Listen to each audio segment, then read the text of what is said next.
All right, good evening, folks. This is Lynn Fiddler. I'm the chair of the ZBA, and tonight is May 25th, 2021. The current time is 6:32. I'd like to welcome you all here this evening. Hopefully, this will be our last Zoom meeting, and we will return to our regular scheduled programming on June 8th. So we all look forward to being back in the same room together, and hopefully that will be a turn for all of us. And I look forward to seeing everybody and having everybody working together in one spot. So, Lynn, can I just jump in for a second? Yeah, sure. Can I ask everyone to mute until it's their turn to speak, please? Sure.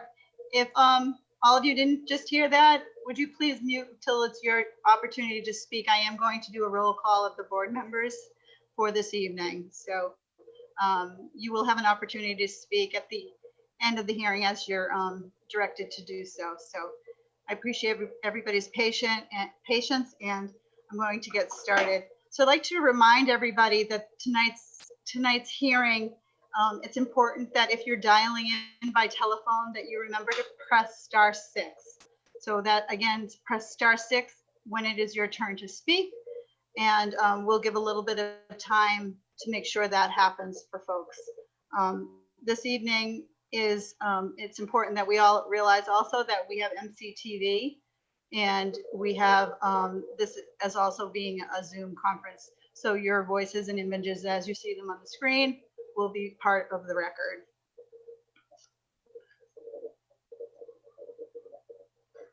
Lynn, can you hang on just a sec? Yes, absolutely.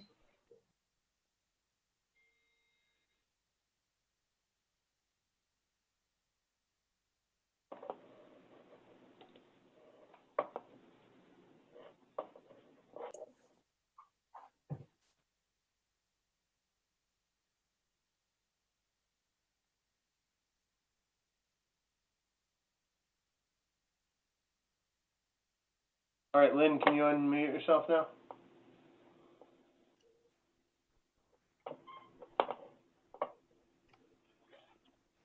All right, I think we have it worked out. We're not hearing the warbling anymore.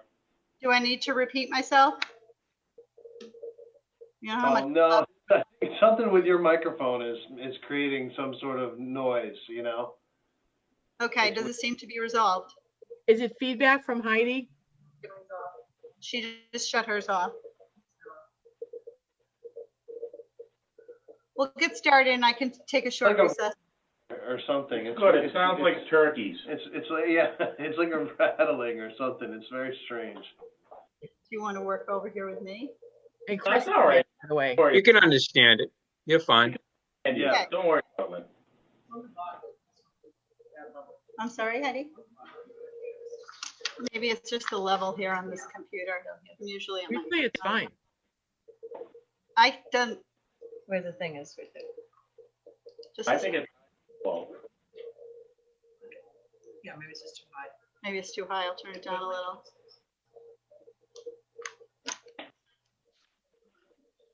No. Sound check. Sound check. I think Heidi's audio is picking up your computer. I agree. I agree. She's completely off, Mark. We've done this several times, so. You're good, Heidi? Yeah. All right. I'm ready to continue if everybody else is. I'm going to start roll call. Like Chris and Steve are both here. Okay, thank you very much. Okay, everybody, again, let's get this started by beginning our roll call for this evening for May 25th, 2021. It is now 6:36. My name's Lynn Fiddler. I am here in the office with Heidi. Heidi, are you heard? I can hear you, but I need to make sure that they can hear you. Yep. Okay. All right. Brian Murphy?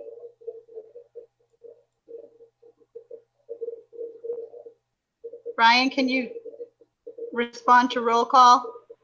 Present. Thank you. Mark Stiles, please respond to roll call. I am here. Thank you. Steve Feeney? I am here as well, Madam Chairperson. Chairperson. Okay. Larry Keane? I am here at my home in Marshfield. Thank you, Larry. Chris, place us? Here at home in Marshfield. Excellent. All righty. So we have 7 members here this evening. For those of you attending a little late, we are going to go back to live in person. Yay, I'm so excited, on June 8th. So that will be at the Selectman's office at the Town Hall, unless you hear otherwise. So hopefully this is our last Zoom meeting. Okay, for business for this evening, before we get into our hearings, I'd like to go through, and we have case 2128, which is American Towers. Nancy, I am going to request a continuance to June 8th. Is that correct? Correct. All righty. Like to make a motion to continue case 2128 to June 8th at 6:30. Do I have a second? Second. Seconded by Heidi. All those in favor, Lynn Fiddler, aye. Heidi Conway. Aye. Brian Murphy, Aye. Mark Stiles, Aye. Steve Feeney, Aye, aye. aye. Larry Keane, Aye. and Chris Blazos. Aye. Excellent, thank you. In addition to that case, we also have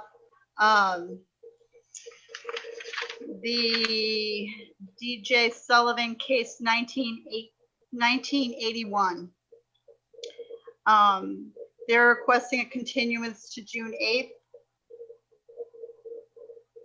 Nancy, when is their meeting at planning? I believe the 14th. June 14th?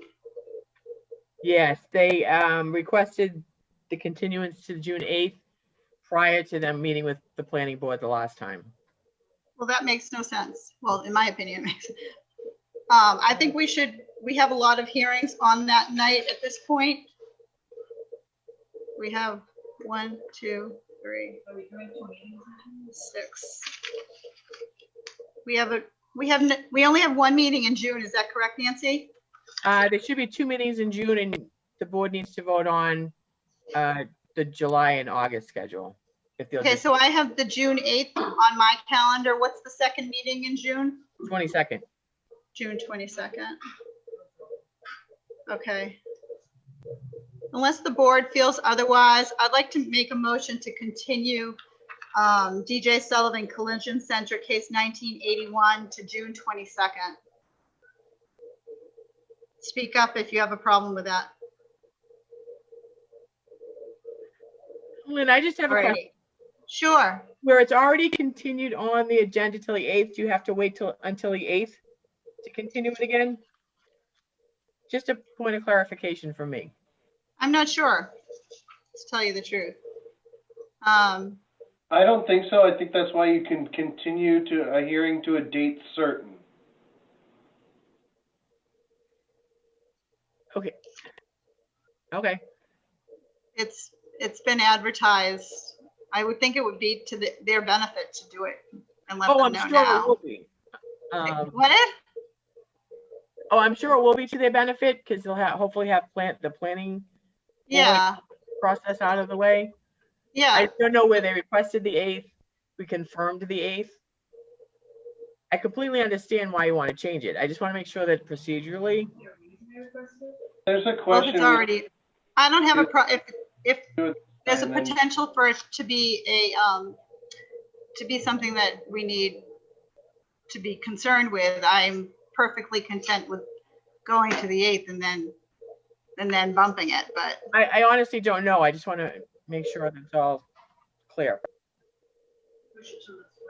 Let's just keep doing it the way we've been doing it for the last year and a half, which is continuing it every single meeting. I know it's become a thing, so I'm just gonna go out on a limb. I'm gonna go out on a limb and the rest of the board member, yep. They vote, did you vote to do it to the 8th, or they are requesting that? We voted at the last hearing to continue it to June 8th. So I asked if they could push till the 22nd, said no, sorry, I'm going to the 8th. Oh, so town council is suggesting we leave it at June 8th, and then we'll see where they are on June 8th. So we'll leave that be. Okay, thank you. All right. Yep, thank you. Okay. I'd like to just get into the other business and get that out of the way as well, which is 1963, which is a request for a minor modification to change the dredging disposal location. Do we have the applicant or a representative here for case 1963? We do. Mr. McGuire is here. Excellent. Mr. McGuire, can you hear me?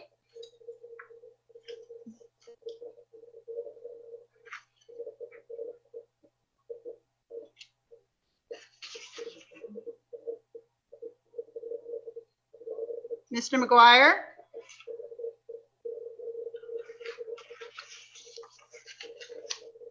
Nancy, did you see him on the screen? I do see his name on the screen. I don't see any microphone or anything beside him. If Mr. So McGuire, perhaps- if you're on a phone, could you please? I'm sorry? I don't know if he's on a phone or, Do we have the ability to message him? Or we'll just get into our hearings and he'll be bumped to the end. I just want to make sure he knows it's a *6 to unmute and mute if he's on his phone. But I will try to email him. Thank you.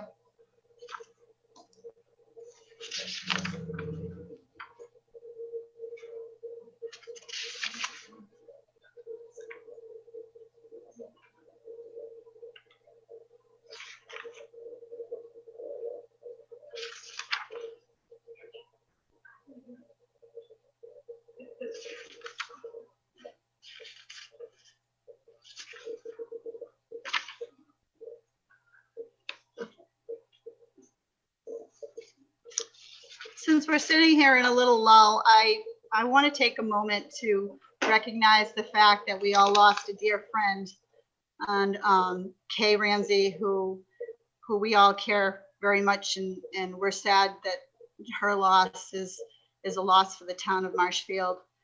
Her birthday happens to be today, and Heidi also told me that it's is it American Chop Suey Day. And we know how much Kay loved American Chop Suey, so she's dearly missed, and we're all very sad. So I just wanted to put that out there on a personal note. We miss Kay. Any luck, Nancy?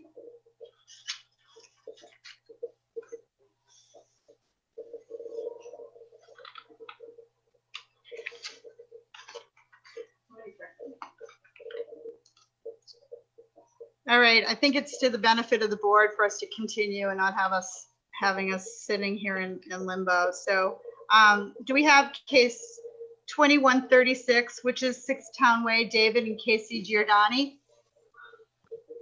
Yep, here.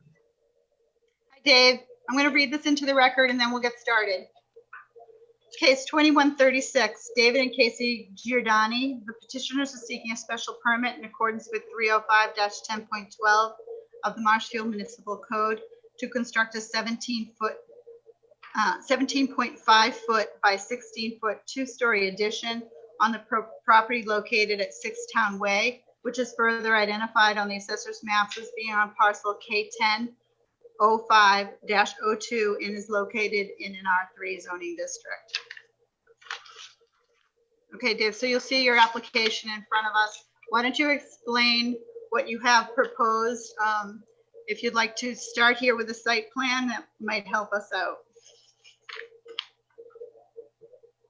That's not a problem. That's an original drawing of one of our additions that's already completed.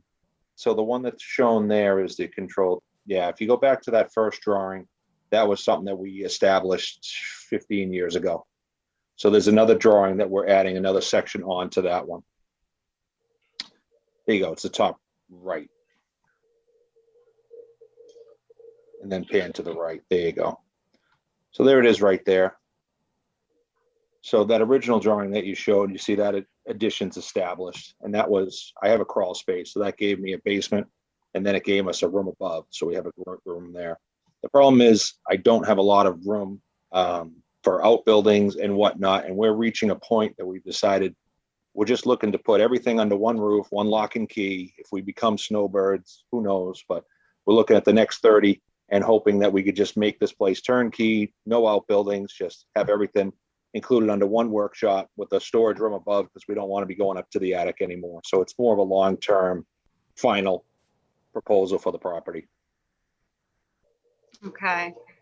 So it's a non-conforming lot. It's non-conforming at the rear. The setback is 3.6. And it needs to be 30. President will not. The 3.6 is the existing. So Yes, the exactly. proposed addition, we went with 5.5 after some discussion with the building department about fire codes being so close to property lines. So we moved that back to 5.5 on that backside. Okay. Say 5.9 or 5.5, just for the I believe record. it's 5.5. 5.5 to the left. Okay, thank you. Yes, it's 5.5 to the back border. The original house is 3.6, and we started talking about that and the different fire codes once you cross that 5-foot threshold, trying to avoid that at all costs. And then on the front of the property, you can see we jogged it to maintain the 16-foot setback, or 15-foot setback, excuse me. Okay. So I go back 2 feet, which actually works out well because that's where our service is to the house. And then it jogs over 6 feet, then it goes back an additional 3.5 to give us that 10-foot for a larger door there. Not necessarily a garage, but a garage type door, because this is truly just be a workshop and storage. Okay, so there's a shed on the GIS picture. Yeah, we're trying to eliminate any of the outbuildings whatsoever. Okay, so Yeah, would you be that's one of the comfortable outbuildings. in the board conditioning that to be removed? Oh, yeah. Yeah, Okay. that's, yeah, that's gone. Yeah, no, enough of that stuff. Okay.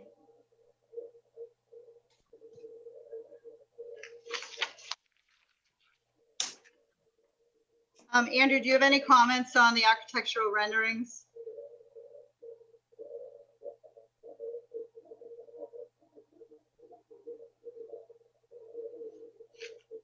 Sorry, no, I've been working with Dave on this for quite a while, so he's done a bit of work on this. So I've already met with him several times. Okay, so it's going to be in similar nature to the existing dwelling as far as facade and things of that nature. Okay. Yeah, the rendition is clapboard, and that's what I have across the whole front of the house. The rest is shingles. I was just trying to give something similar, but I didn't want to highlight the existing house. Okay. That's my framing.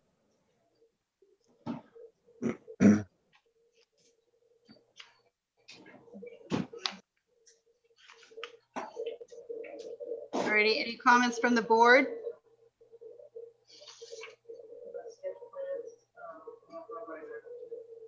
The sketched plans aren't drawn by an architect? So so Heidi is in the background here and asking me about the sketched plans versus an architectural rendering, which we kind of got into last week. Brian brought to my attention 10.09 E1 and how this board has discretionary authority on allowing certain things to happen. So we can get into that later, but in this particular case, I think that if Andrew has been working with this applicant, I am comfortable with this addition as it's drawn. But I'm not sure how the rest of the board feels. So we can take that up if you'd like, but I'm comfortable to make sure that the board is content with items 1 through 10 as indicated as our special permit, and then we'll we'll go on to the public, see if there's any comments.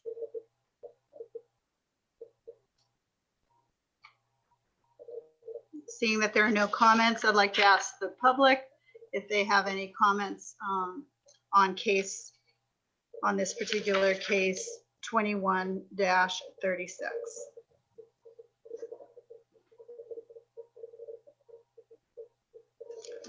All right. Considering there are no comments and the board is also seems to be in agreement, I would like to make a motion to close case 21-36 for 6 Town Way. Do I have a second? Seconded by Heidi. All those in favor of closing, Lynn Fiddler, aye. Heidi Conway. Brian Murphy, Aye. Mark Stiles, Aye. Steve Feeney, Aye. Larry Keane, Aye. Chris Belisos. Aye. So this hearing is now closed. I'd like to make a motion to grant the special permit for case 21-36 with the condition that the accessory shed be demolished.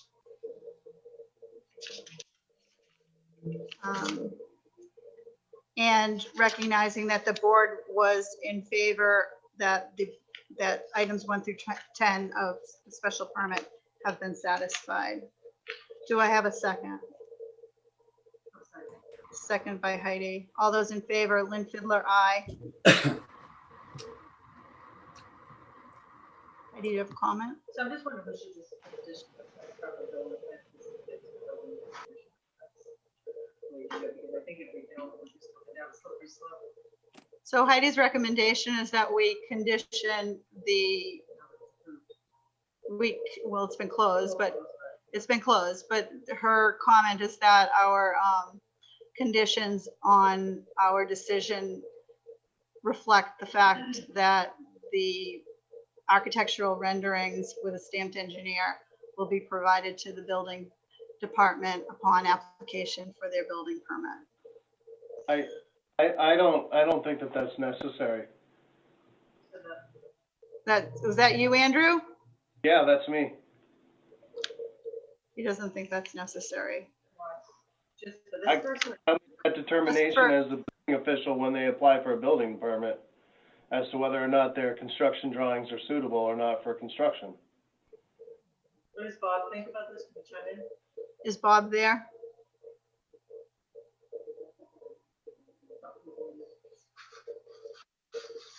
Hold on, I'm here. Thank you. I mean, typically, you're gonna get a set of framing plans and plans that meet Andrew's requirements for the building code. And I'm pretty sure that the sketch plans that you have there would not, but, I think plans acceptable to the building commissioner could be a condition.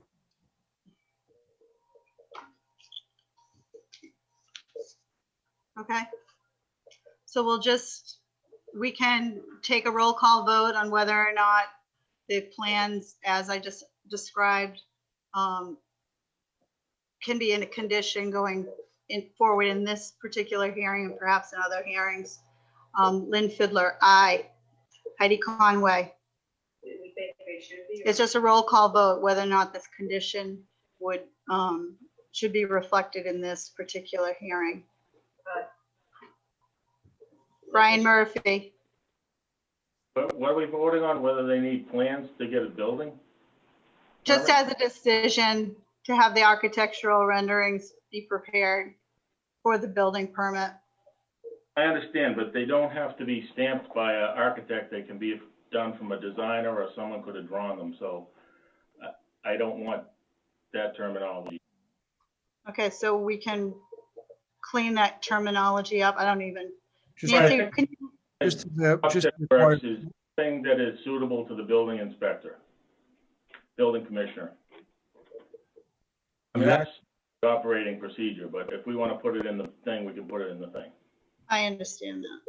Suitable to building commissioner. Or like any other building permit that is, Yeah, I know it's redundant, but it's part of, Could you say meets the requirements of the building commissioner? that's fine.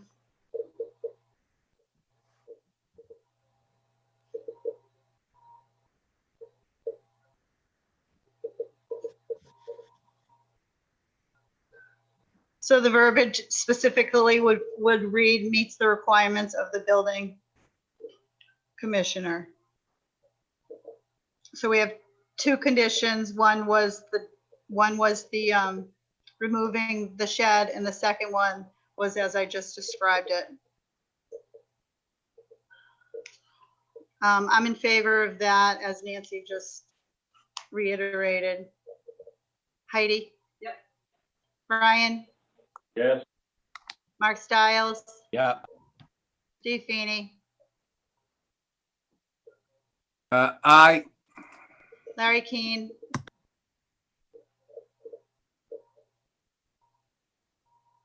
Larry Keane? I'm sorry, yes, that'll be fine. Okay, Chris Belisos? Aye. Okay, so now we're just going to grant the special permit. I'm going to do it again. All those in favor of granting the special permit?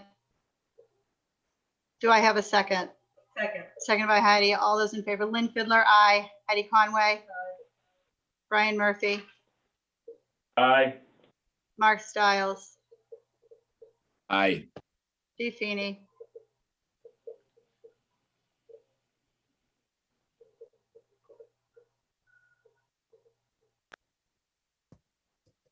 Steve Feeney? Aye. Thank you. Larry Keane Aye. and Chris Belisos. Aye. Nancy, you all set with those two conditions? Yes, I am. Okay, so that case 2136 passes with a vote of 5-0, full members voting. Okay. Case 2137, Thank you all. Mark Stiles is recused. So I'm going to take Steve Feeney as his vote, please. But of course, I'm going to have Chris vote as well. Francis and Janine Wilkins, are you there? Or the representative? Yes, I'm here. Hi. Hi, could you identify yourself, please? Francis P. Wilkins, and this is Janine. I'm Wilkins. Janine. Hi. Hi, nice to see you. I'm going to read this into the record.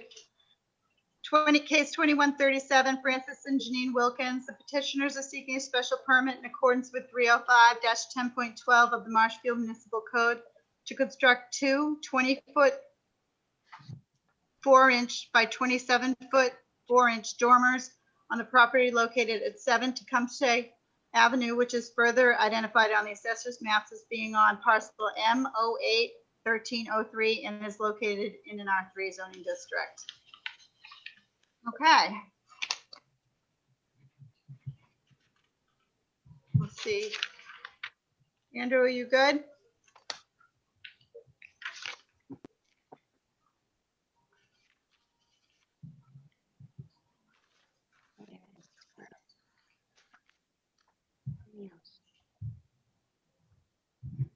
Francis, or Janine, would you like to explain what you have going? My Here's your builder's, site plan. my builder is here. Can he talk? Absolutely. Jake, go for it. Hi, everybody. Would identify yourself, please? My name is Jake Drowan, Drowan Development. Okay, Jake, go ahead. So what we're doing is doing a double dormer adding the double dormers to the existing second story. Like you said, it's 20 feet, 4 inches wide, which matches the existing footprint. And then it's 27 feet, 4 inches long, which is roughly 3 feet shorter than the existing footprint. So we will not be going outside of the existing footprint. And we'll be raising the ridge height by 2 feet, 3 inches, which will give us an overall height of 22 feet and 22 feet, 5 inches roughly. There'll be, Ridge? To the ridge or to the mean? I can't see it, sorry. I have plans here, but. The measurements, the total overall ridge height is going to be 22 feet, 5 inches. Yeah. 22 feet, 6 inches, 22 and a half feet. You're well within the 35, so you're fine. Okay. Yeah, well within 35, correct. Mhm. Yep.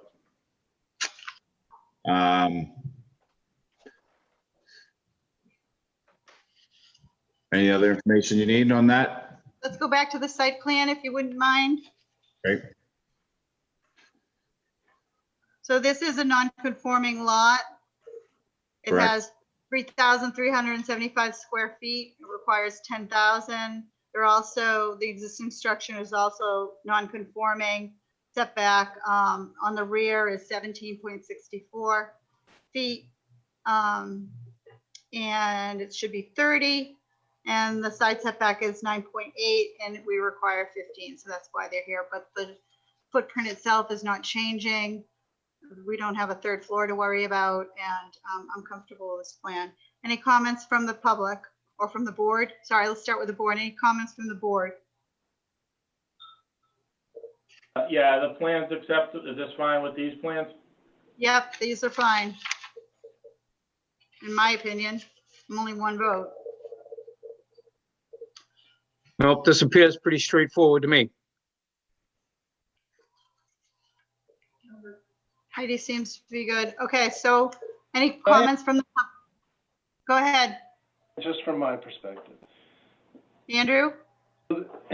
If you're gonna make that condition about the previous plans, you should make it about these plans, because these plans actually have far less framing details than were provided in the last ones, which were hand-drawn.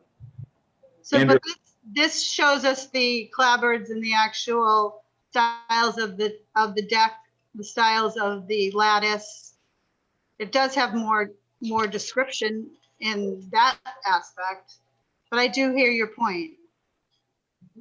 We actually do have a full set of framing plans as well that are stamped.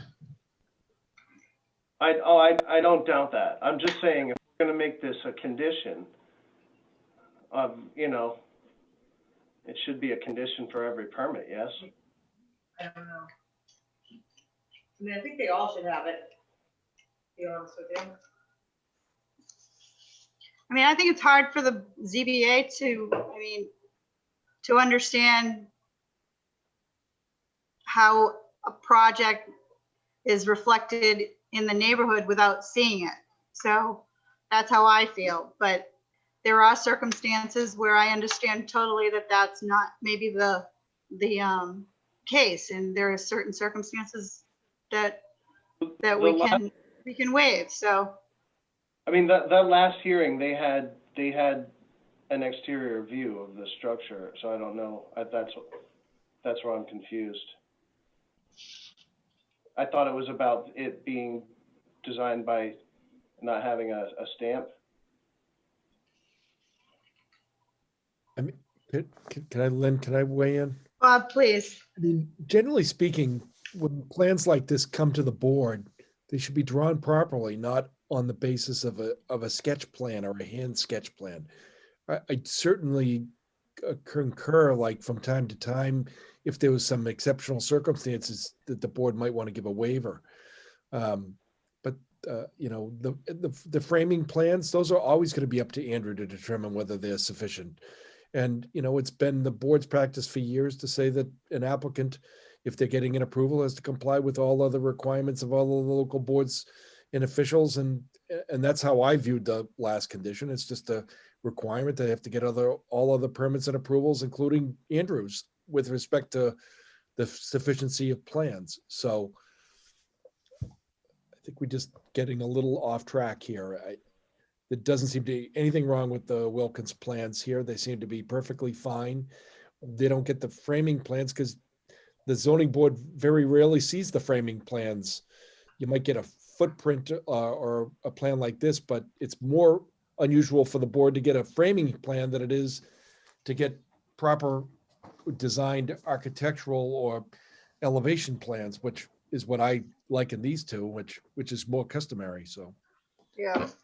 So it was brought to my attention, since we have, this is relatively easier meeting as far as timing. So, and I hate to get into this with this particular applicant because this is really, we can move past this and get into it later. But I would like to, at the end, maybe address 305-10.09E1 as Brian brought to my attention, and we can get into that at the end. But as far as this particular hearing is concerned, I think that the board, it seems to be okay with it.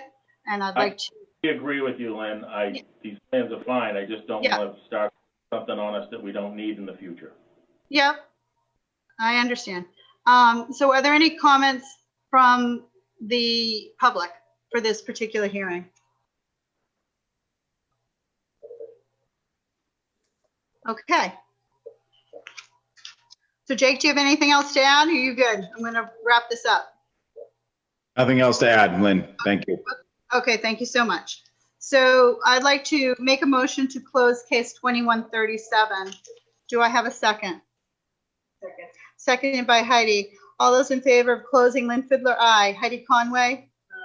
Brian Murphy? I'm good. Aye. Mark Stiles? Oh, that's right. He's recused, sorry. Steve Feeney? Aye. Thank you. Larry Keane, your vote is replacing Mark's. Aye. Thank you. Chris Balistos? Aye. All righty. So this hearing is now closed. I'd like to make a motion to grant the special permit for case 2137, acknowledging that the board is in favor of items 1 through 10 and moving forward with this hearing. Do I have a second to grant the special permit? All those in favor of granting the special permit? Lynn Fiddler, aye. Heidi Conway? Aye. Brian Murphy? Aye. Mark Stiles? No. Again, no, sorry. Steve Feeney? Aye. Larry Keane? Aye. Chris Balistos? Aye. So this hearing is now closed and was granted with a vote of 5-0. Thank you. Good luck. Thank you. Thank you. Everybody. All right, that's all, Jake. That's good news, everybody. Before I get going, Nancy, did you hear anything from the Green Harbor Yacht Club? Let me just get out and check my email. Hold on. Thank you. I'm going to continue into the next case while she's checking on things. So we are in case 2138, David and Leslie Maxwell.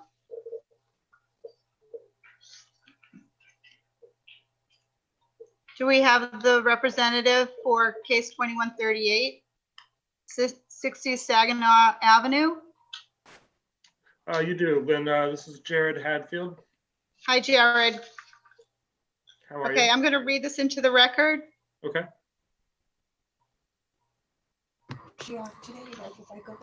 So this is case 2138, David and Leslie Maxwell. The petitioners are seeking a special permit in accordance with 305-10.12 of the Marshfield Municipal Code to remove the existing farmer's porch on the northwest and southwest sides of the existing dwelling and construct a new L-shaped sunroom, which will be 16 feet 3 inches by 9 feet along the northwest side and 10 feet 4 inches by 6 foot 7 inches along the southwest side, with an 8 foot 4 inch by 4 foot 8 inch landing and stairs, and a 23 foot by 6 foot 7 inch deck on posts with stairs on the property located at 60 Saginaw Avenue, which is further identified on the assessor's maps as being on parcel M08-09-01 and is located in an R3 zoning district.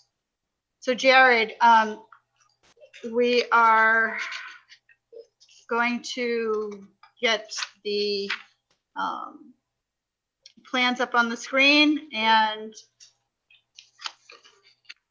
we'll get started. Just a second.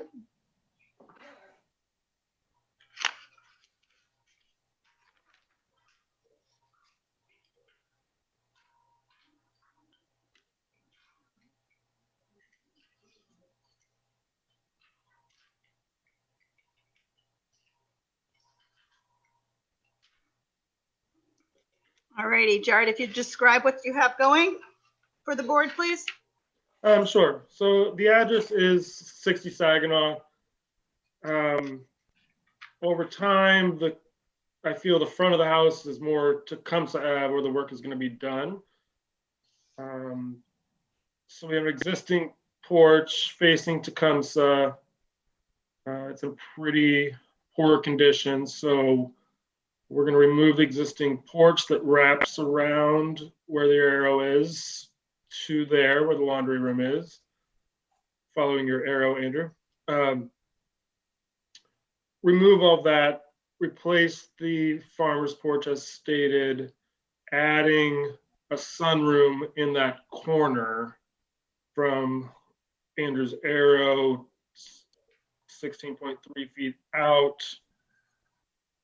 And then back in towards the farmer's porch a bit.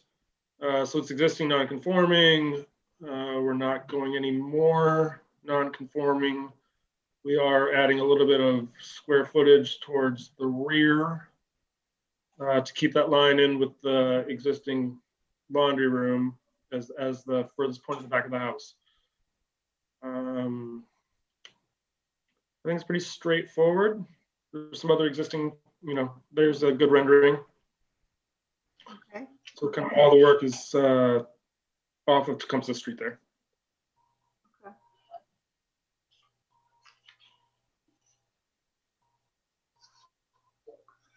All right, so as you noted, the existing lot is 6,000 square feet, requiring 10,000, so it makes it a non-conforming structure. The structure is also non-conforming as to the front step back, where it's only 13.3 feet from the front boundary line, and the bylaw requires 15, and also the northerly rear setback, since it's only 4.5 feet from the rear boundary line, and the bylaw requires 15. So this is, Lynn, real quick. Yep, go ahead. I don't know if you stated that correctly. So the front is legally Saginaw Street. So we're 22 foot 6 inches off of Saginaw. Okay. So we're still not, I think you misspoke and said the 13.3. Okay. My notes are wrong then. Okay. Okay, so we're still not conforming on that frontage. We're still missing the 15 feet on technically Tecumseh to the side of the house. And then on the left. Yes, and then we certainly are good on the rear. Okay.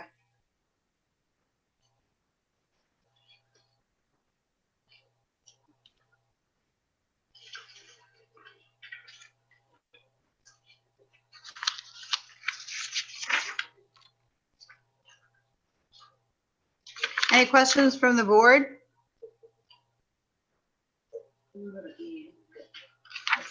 I thought I saw a deed. Do you have a deed, Andrew? Yes. It's not my packet, sorry. Yep.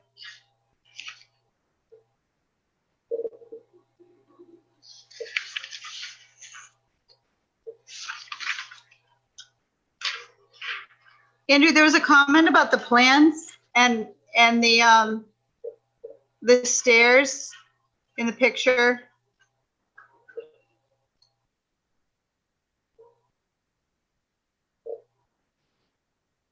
Lower than in the picture.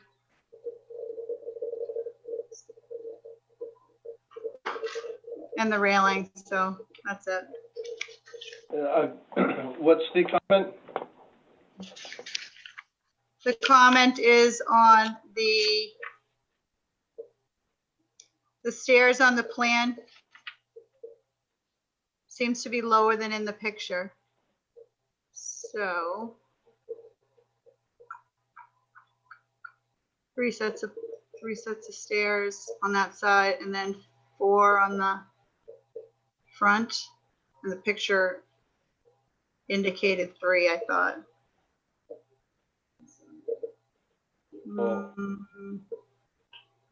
Jared, can you comment on that? I don't know if I'm doing this backwards again. So yes, I can. So the elevation of the farmer's porch is going to be down 7 inches from the new set will be 7 inches down from existing, therefore there'll be a step up into the door. So we're lowering that elevation down, so there'll be no need for railings because we'll be less than 30 inches Okay, off the ground. So that 7-inch step is getting lost with adding the step to the new entry door. all right. Andrew will work with you on that as you get forward, but it came up as a note. Sure. Any further comments from the board? Any comments from the public?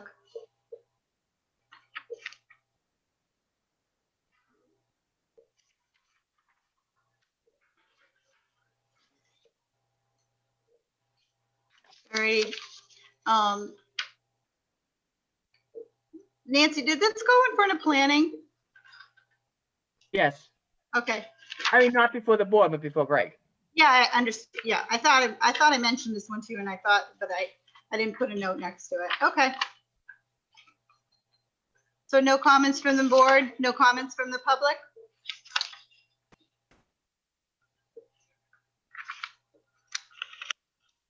All right. Jared, do you have anything further to add? Maybe just a quick side note to architectural renderings. Yep. Due to the past couple cases here. Just the fact that they're expensive. And, you know, it's adding cost to projects. And if there's, you know, if Andrew doesn't need the full blown, you know, $10,000 set of plans, it's, you know, I think a lot of people are getting stopped in the tracks from doing projects when even to get to the permit, it's a ton of money. So I hear you. if there's a way to, you know, be, you know, due diligence, but if there's a way to Yeah, we're gonna have to.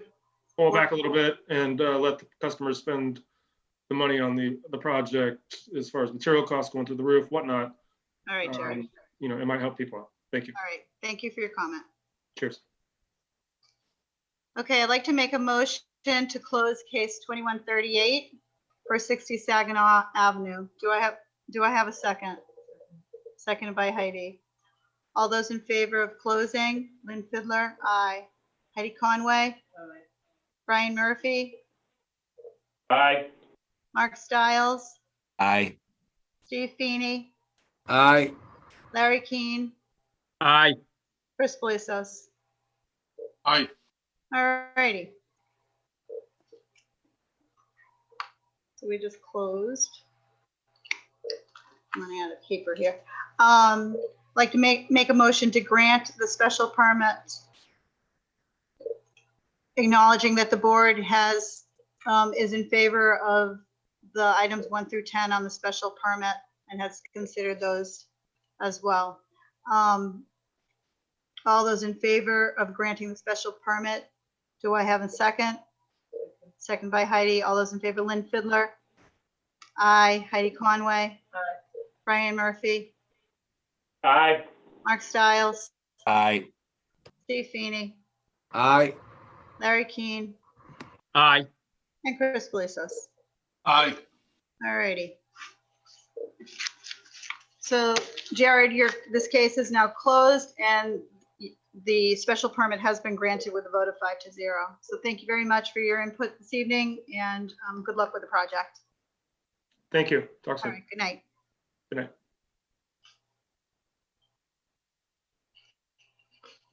Nancy, any news on Green Harbor? No, there was no response to my email and I do not see him on the participant list now. Okay. Well, I'm going to go into continued hearings, which is 2130. And Mark Stiles is recused from this, but we have a quorum. So Mark, if you'd like to tap out for the evening or stick around so we can have a short discussion on 305-10.09E1. It's up to you. There are a couple of other things at the end too. I'll stick around. Okay, thank you. Do we have the applicant here for 31 Branch Street or is representative? This is the architect, Jim Duffy is here. I believe there should be a representative from Stenbach and Taylor as well, but if not, I can speak to it. Okay. Barry McGovern's here. He just needs to unmute.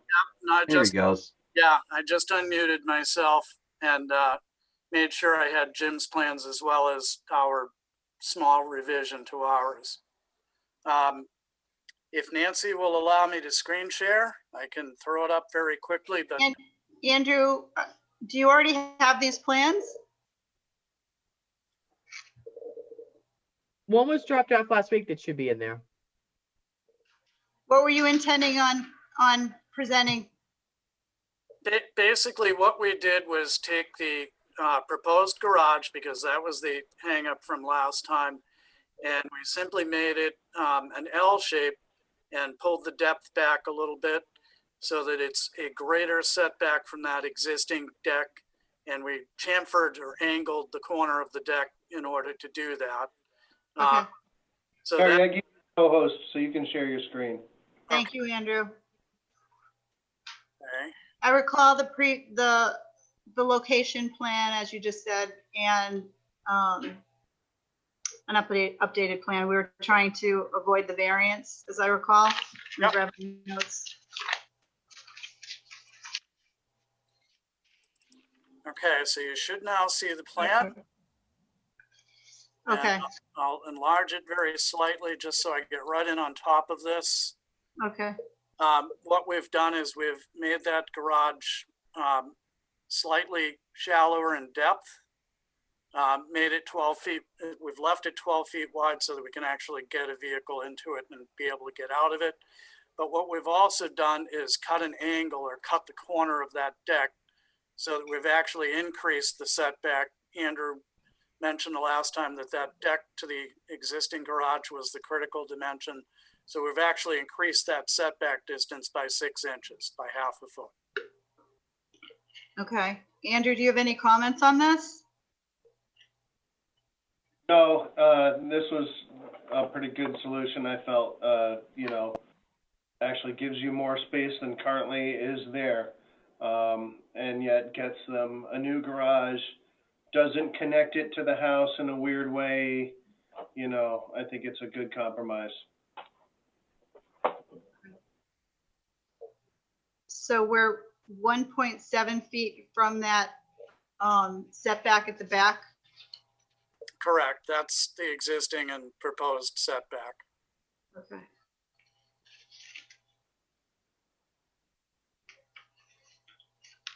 Any comments from the board? I appreciate Andrew's input on that, and I'm satisfied.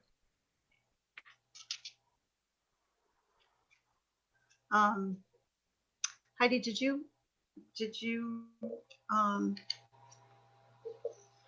provide you listened to the tape? Yeah, I just sent that. I'm sorry? I didn't send people. Oh. Nancy?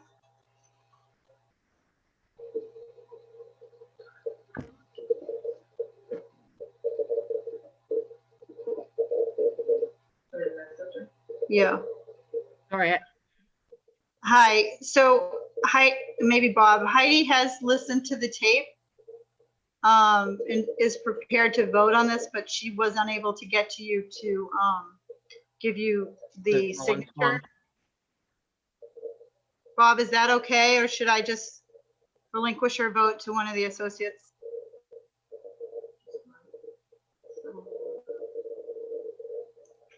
You can sign a Mullins affidavit and participate.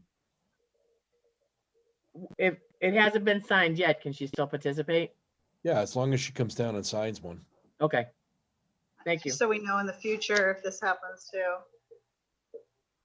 Are you prepared to do that, Heidi? What's the word? I'm sorry. A Mullins affidavit, you need to go down and sign it? Yeah. Okay, all right, so then I will have Heidi as a voting member. So we'll have the 5 voting members on this. I'm sorry, I take that back. We had Larry on the last. We're gonna use Chris to take the substitution on Mark Stiles' vote. So we will have Fiddler, Heidi, Brian, Steve, and Chris voting on this. Brian, Steve. Chris. Alrighty. Are there any conditions for this particular hearing for case 2130?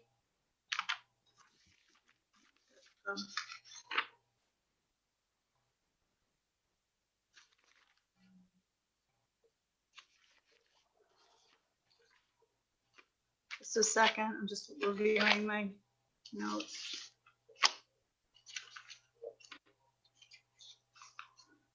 A second.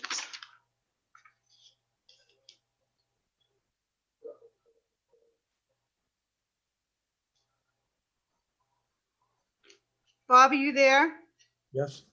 So this was originally, we had an issue with this perhaps being a dimensional variance. But I think that the solution has been worked out. Are you okay with this? Yes. Okay, thank you.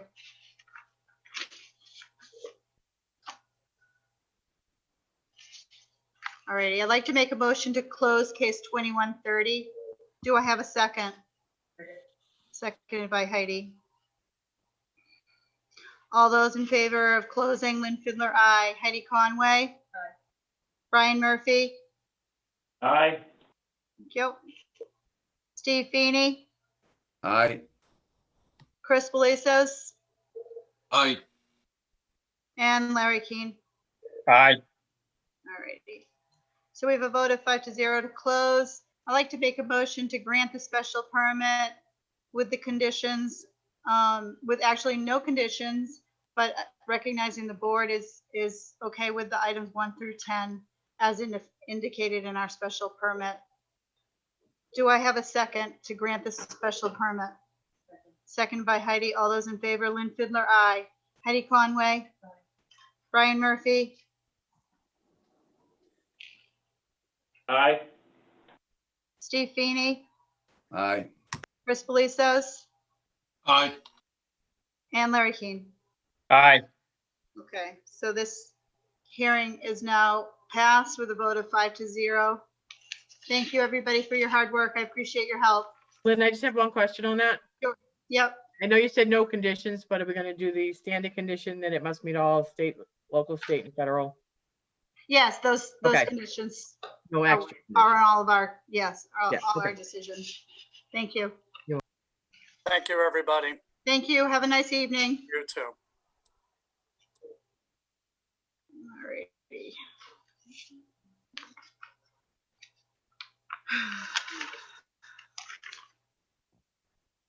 So the Green Harbor Yacht Club.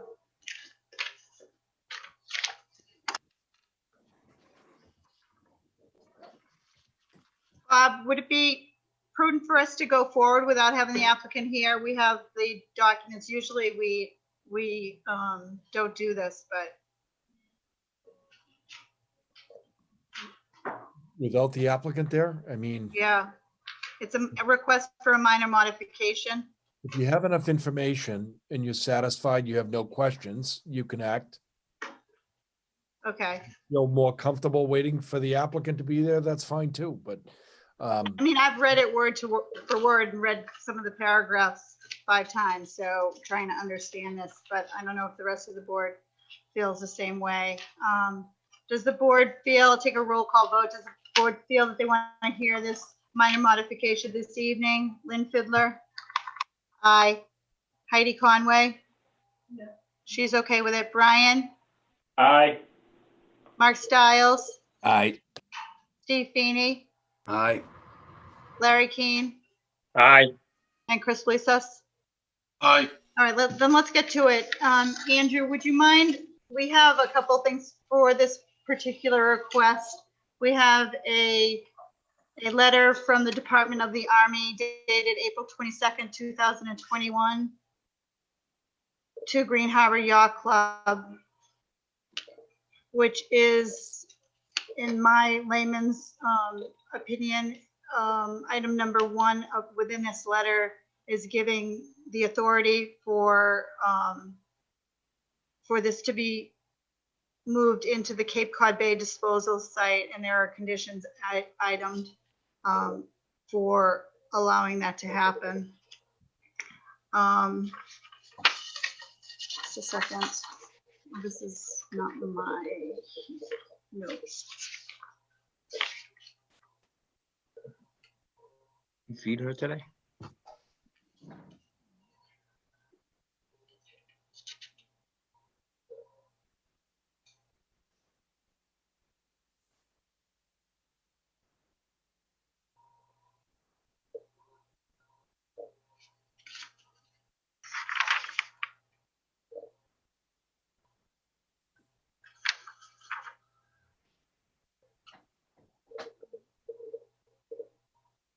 So right there, Andrew,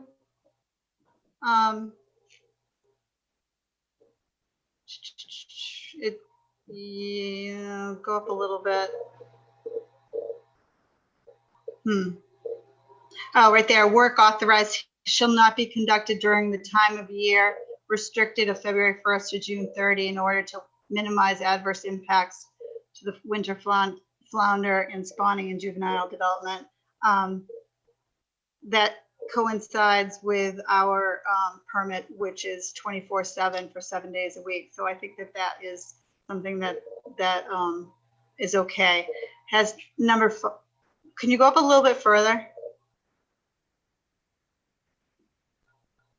All right, sorry. So it goes E and then go down. Sorry. E and then 5. Why is that? That just caught my eye. Right. And then proceed with disposal at specified disposal point 5. So I think it's just misnumbered. Am I being? I think that 5 comma should have been a 5 period, and then the next one would have been 6. Yeah, I think that is just yeah, thank you. Right there. All right. Well, that's not a problem of ours. So, and then they have this, this particular letter identifies April 5th, 2023 as an expiring date, and that seems to be fine as well. So unless the board, and obviously this goes on with some technical information. There's also a letter from Kevin McGuire to Nancy, CC and Bill Last, dated May 6, 2021. Thank you. Which gives a synopsis of what's going on as well. Okay. And lastly, our actual decision, which was dated July 16, 2019.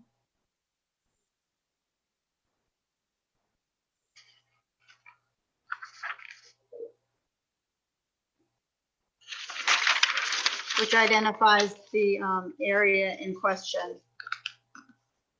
So the question that the board has to answer is whether or not they feel that this is a minor modification. I would be okay with this as a minor modification. Are there any comments from the board? No. Bob, do you have any comments on this particular modification? And I think it's a minor modification. Okay, I agree as well. So I will take a roll call vote and we will proceed as we normally do for a minor modification. All those, let me actually, 2 seconds. Where is? This is case 1963 previously, and the petitioner has requested a minor modification to change the dredging disposal location. I'd like to recommend that the board consider this a minor modification. Do I have a second? Second.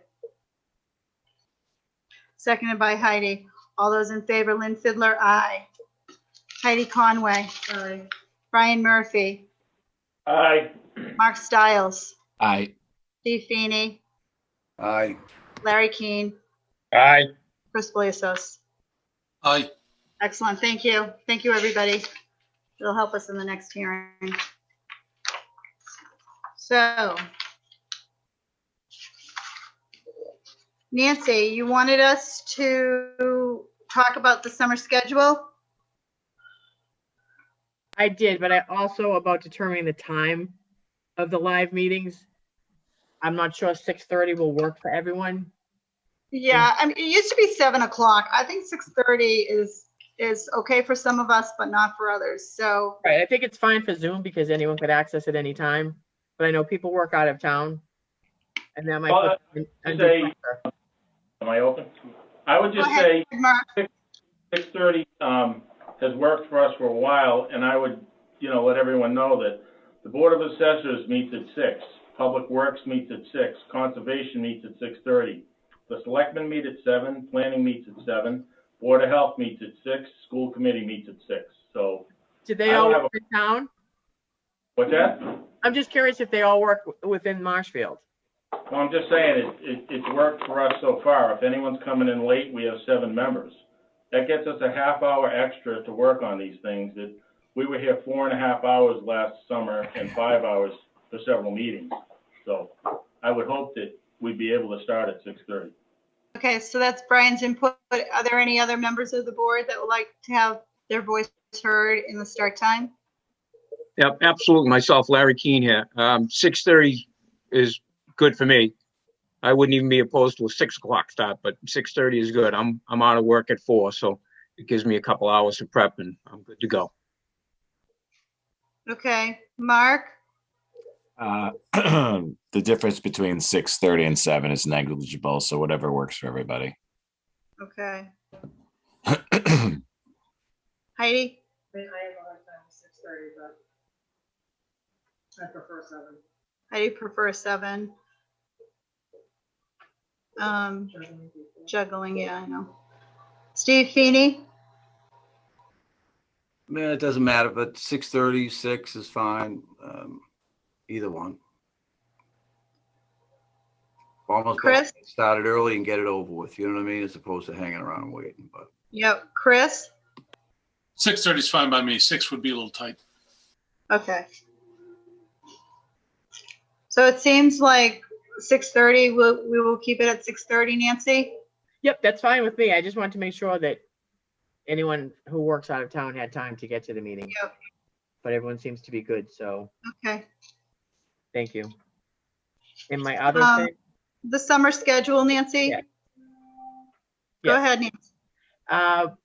the last 2 years, the board has only done one meeting in July and one meeting in August, usually the first meeting of the month. I just want to know if you want to continue with that, because I'll need to know for my deadlines to file for hearings. I think this board has done a lot for the town, and I think having a one meeting in both of those months would be great for me. I don't know if the rest of the board, I don't want to put our applicants at a disadvantage. But that's my take. I'd prefer to stick to one hearing on both July and August, and maybe we have to go a little longer. I'm with Lynn. What? I'm with Lynn. 1 in July, 1 in August. Okay, anybody else have any comments to doing that? No, I think that's a good idea, but I'd also be willing if we did get a busier agenda, I would not be opposed to staying a little longer to make sure that the residents are served. Yeah, Absolutely. if push comes to shove, we can always add a meeting and if we have done that before to make things happen. So, but as a rule of thumb for this summer, Nancy, I'd like to recommend that the board meets just once in July and once in August, Okay. using that first date of Tuesday. Yeah, it would be, I didn't write it down, but it's the second Tuesday of each month. I have it as August 10th and August 24th. But Oh, so August 10th, I don't know, I have the July one with me either. And I have July 13th. Yeah, that's right. So the 13th of July and then the August 10th. Okay. All right, everybody. Any other comments, Nancy? Nope, that was it for me. So the rules and regulations are on the agenda. So I just wanted to, while we had Bob here, to just kind of rehash that I don't want Andrew to be in a situation where we're being redundant and taking away things from him. I just want everybody to kind of work through this, but definitely looking for the input of the board as we move forward. I guess for me, I didn't want it to be a case where the board was requiring something more restrictive than what I would require for a building permit. Was what the case was. And I will allow somebody to hand draw their drawings as long as it meets the code requirements for their design, you know? Yeah. So that's just the case, you know, if they are hand sketching it, I just didn't want the board to be having to say somebody, you know, to somebody you have. We don't need CAD drawings, but we need to be able to recognize what's going to happen. I mean, if we see a hand-drawn architectural rendering, sometimes they're absolutely beautiful.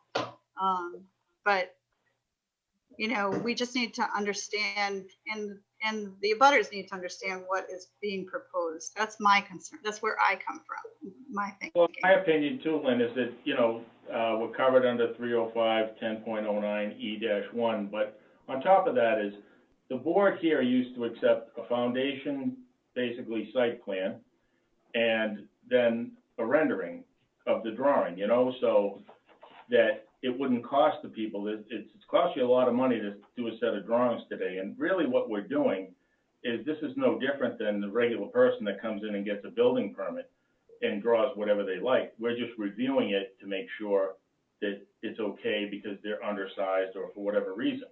You know, it's still just a standard building permit in my eyes. And Andrew handles that anyways. That's all we're doing. We're clearing the way to let these people get a building permit. And I sometimes will tell people that I'm not sure that the board will accept what they've given me.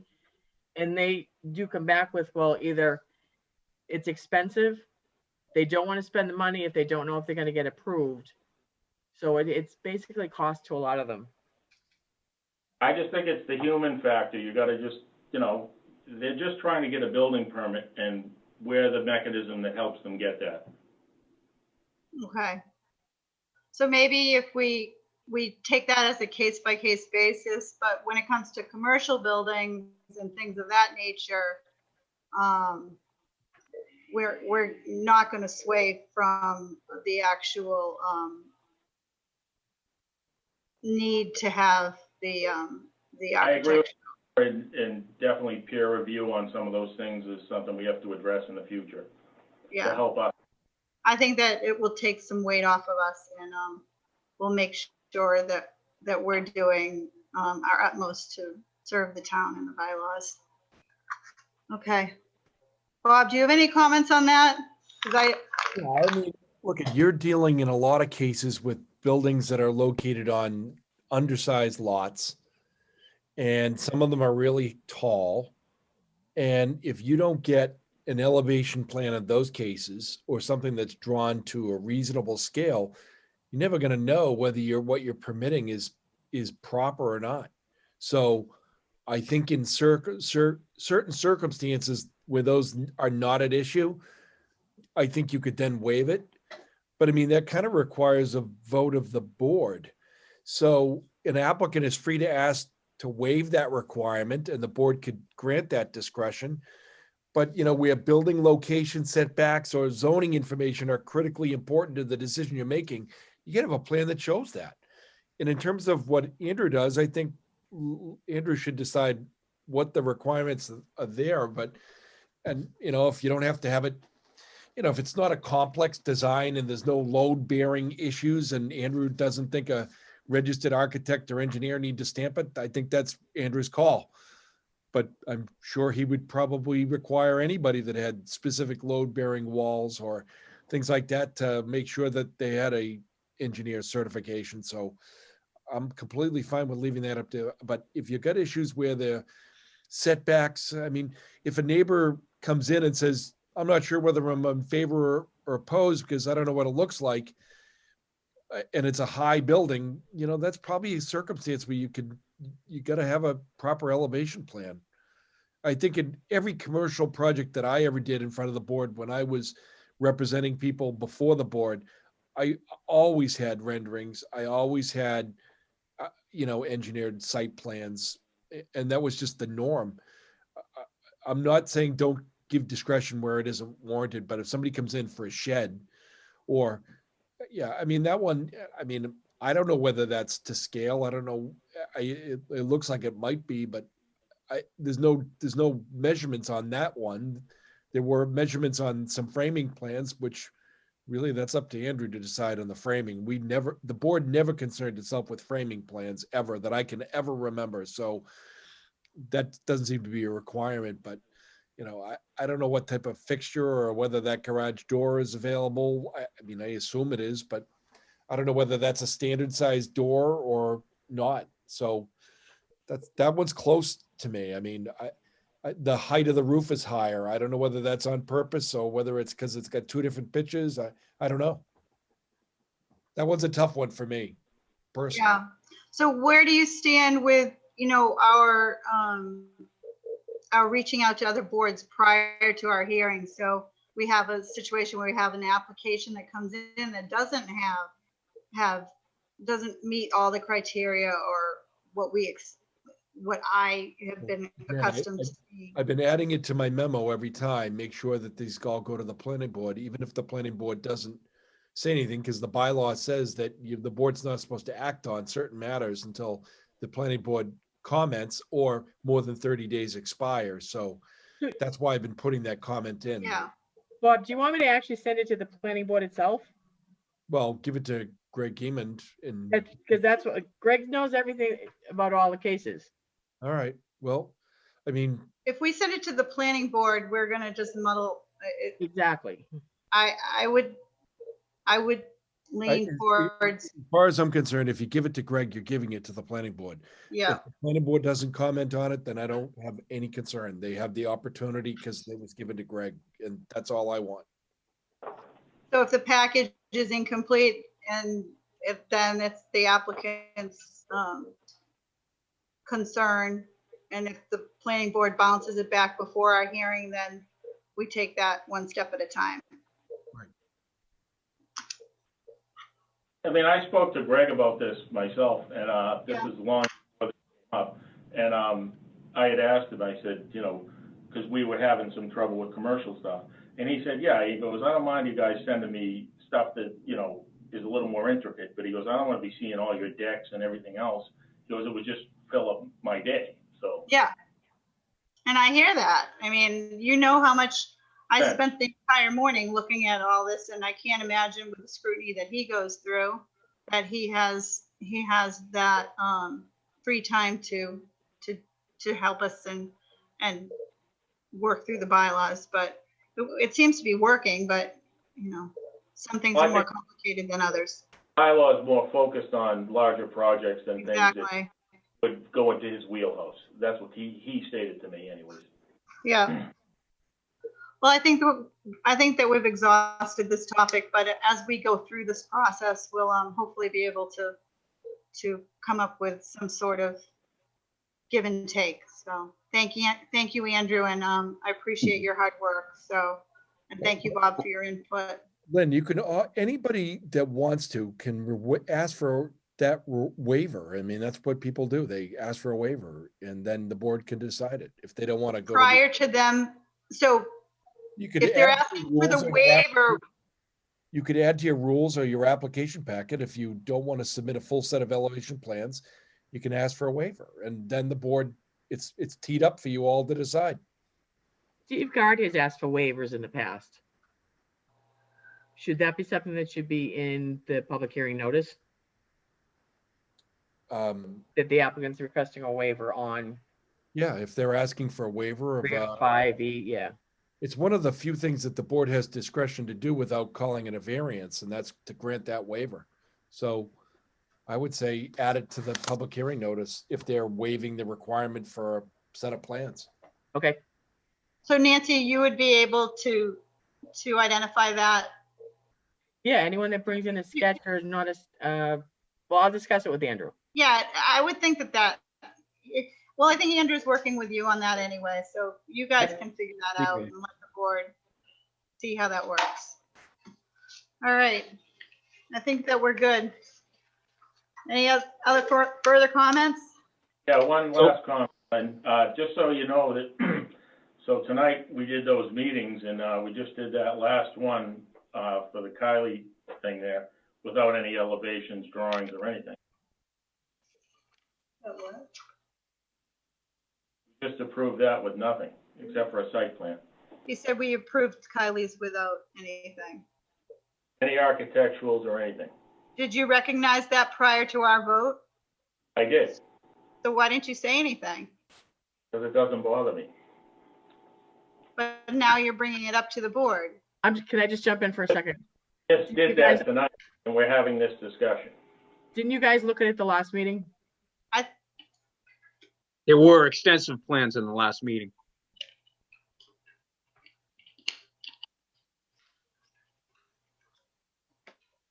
I'm good. All right, I think that I'm good here.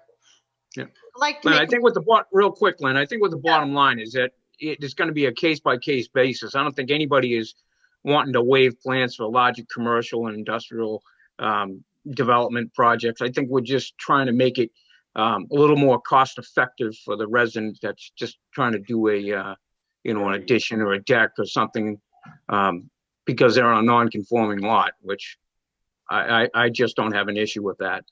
okay. Look, common sense is almost all of this stuff is going through Andrew before it gets to us. So if there's a real issue in play, you can give these people a heads up and tell them it's take your chances. It doesn't look good enough to me.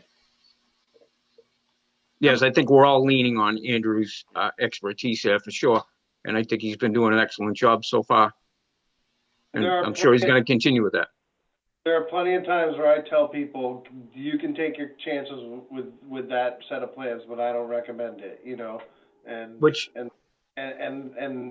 they choose to, then we'll have them fill out the waiver, in this regard, and we can discuss it. And if they don't get a waiver, then they're not prepared, then you can either continue the hearing or deny it or whatever, The one thing we can't get by without is the setbacks. I mean, the rest of it is pretty flexible. Yeah, and the thing with like that, the one on Town Way. So like I know that property. I know that structure is not 35, over 35 feet. I know that there's not a height issue. I know just that it's going to look just like the rest of the house. Just from seeing that site and talking with those folks.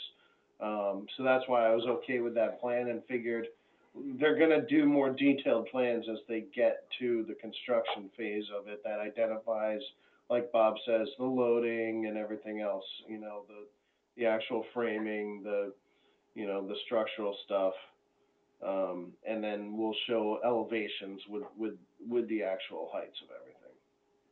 But you having that conversation with the property owner is important. I'm sure it's very well appreciated by them. Not everybody is as clean cut with this, Yeah, I've been talking with them, especially they've been trying to figure this one out for over a half or so. Good. All righty. Thank you, everybody, for your comments. Let's all get home. Well, some of us are home. I'd like to make a motion to adjourn. Do I have a second? Second by Heidi. All those in favor? Lynn Fiddler, aye. Heidi Conway. Aye. Brian Murphy. Aye. Mark Stiles. Aye. Steve Feeney. Aye. Larry Keane. Aye. Chris Felisos. Aye. Very good. Thank you, everybody. Have a nice evening. We'll see you in. Good night, everybody. Right. Good night.